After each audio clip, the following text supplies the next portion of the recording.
There are so many videos on YouTube about how to learn new skills, new habits to manage, and the secrets to learning things quickly.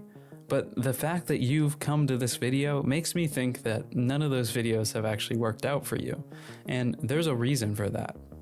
That's because there's no one quick tip that's ever going to substantially make you better at learning. There is a broad philosophy that will, but it's not what you think. You see, good learning is a byproduct of everything else in your life finding balance.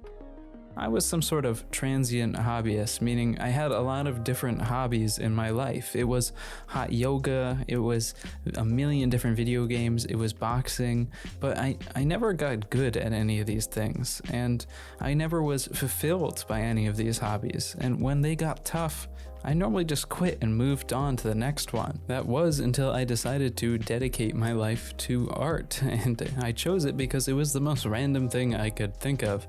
And I know that sounds a bit crazy, but my theory was that if I kept letting myself bounce from one thing to the next, I would forever, and I would never pick anything.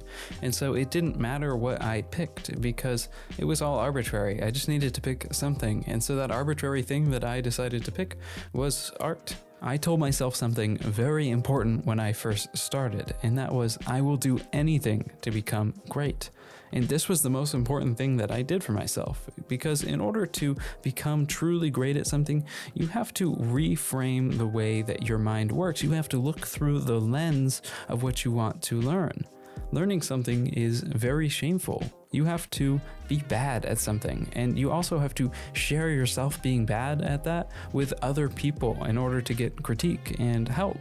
And so in order to learn things, you have to do something that you don't want to do. You have to open yourself up in a way that you don't want to do, and the only way you're going to ever be able to do that consistently is to reframe the way that you look at it. And this is where I fell into my first toxic trap. I thought that doing anything to become great meant spending 10 hours a day practicing, because I was looking at the results of professionals who had earned the ability to practice 10 hours a day, and I was looking at that and comparing myself to them and feeling bad that I wasn't able to achieve it.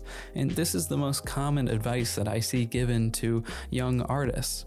You don't want to achieve these toxic, impossible goals. These are ways that your brain is trying to prevent you from learning something new and feeling bad by setting impossible goals that you're never going to hit. After some time of trying to achieve these impossible goals, I hit a wall because I was trying to use my negative emotions in order to fuel myself.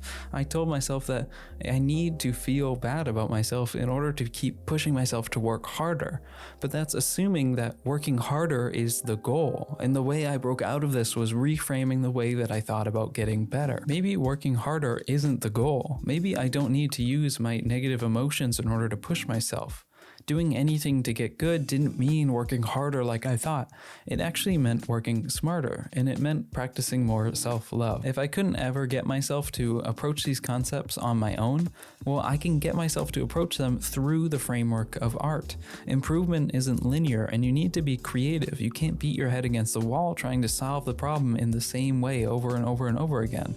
You have to reframe the way that your mind thinks about these problems. Now, we need to address something about you specifically, and that the skill you're trying to learn, you're pretty bad at it, and you're probably never going to make it. It's too hard, and you don't have what it takes. And there's probably a 9-year-old out there who's better at it than you are right now currently. So you still have time to quit and save yourself some shame. You know, the side of your brain that is saying things like that to you probably cares the most about you. It's trying to give you pain now to save you from future pain. So how do we stop these thoughts from creeping into our mind? Well, the truth is you can't. There's probably no way to ever stop these thoughts from coming into your mind. But the good thing is that these feelings are there for a reason, and they're actually probably not all that bad. You'd be a psycho if you never thought negatively about yourself, and you would not be able to learn anything. These feelings are there to protect us, and a lot of times they're just trying to help, but they get a little bit out of control. So what can we do about them?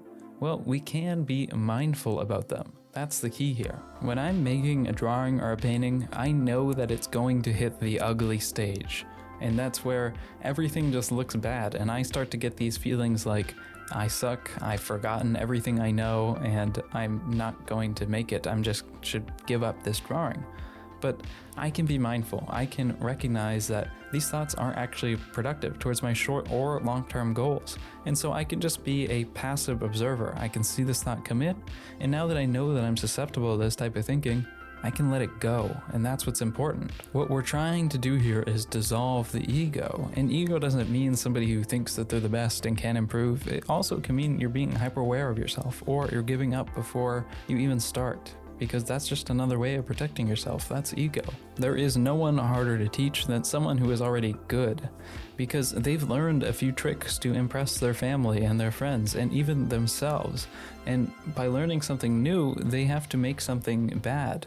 They have to hurt that ego again. And the more you learn, the more you have to lose. It's like being placed in a gifted class as a kid and never having to try because you were told that you were smart. And then you get to college and you realize that you have to study for the first time in your life and you can't handle it. This is guiding your life through shame, whether you know it or not. You must grind 10 hours a day to improve, or you must always create beautiful work. These are the results of a higher level philosophy and not the process to achieve it. These will be given to you once you earn them. And what is to be earned is love. Choosing something and mindfully and intentionally falling in love with it is true love. I hate the trope of love at first sight in a movie, as if seeing someone rips away that choice from you and you're passionately entranced with them before you even know if you like them or not. To me, this is fake love. Real love is conscious from the beginning to the end. You're never obligated to love something, but if you don't treat it right, it's going to hurt. And my relationship with learning from the start was pure pain. You have to build your relationship with love from the bottom. It's shameful to be bad at something. It's especially shameful to be an adult and bad at something. It's especially shameful to tell people that you're committing your life to something that you're bad at. And it's shameful to neglect the things that you love also. These things are all part of love. It's natural, and you have to build a relationship with it. You may begin to obsess about what you're in love with, but this is what led me to the wall in my art journey.